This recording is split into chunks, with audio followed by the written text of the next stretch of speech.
Let me show you how to make the most mouth-watering and easy chicken katsu curry. So simple, you'll definitely want to make this at home yourself.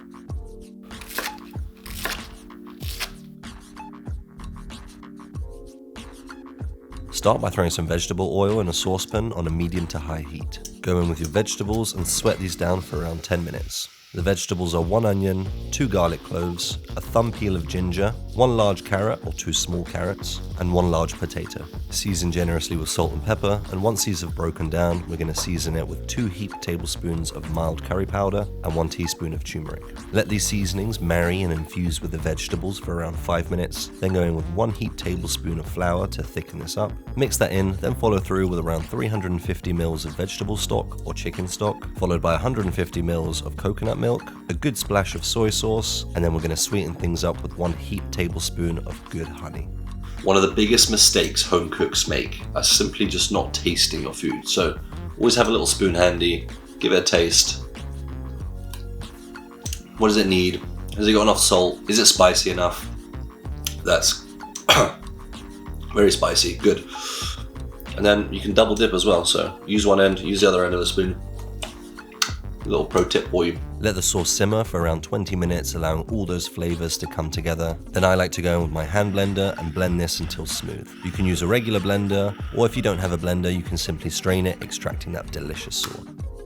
Next, we're going to prep our crispy panko chicken. Start by taking your chicken breast, slicing that open and butterflying it, making sure it's an even size throughout. This is going to ensure that that chicken cooks evenly and there are going to be no dry bits, all nice and juicy for you.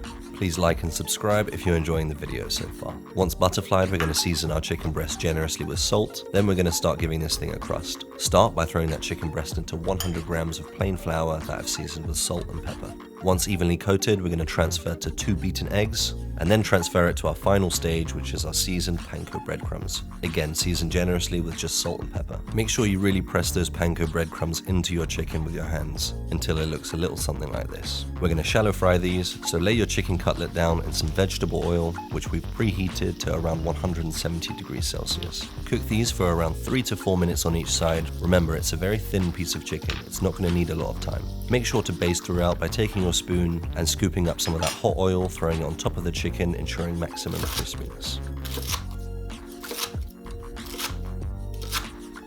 Let the chicken rest for about 5 minutes, then you're ready to slice in. And I know you heard just how crispy that chicken was. To plate up, I serve with a simple salad, some sticky rice, and then I go in with that crispy chicken and finish with that delicious sauce we made earlier.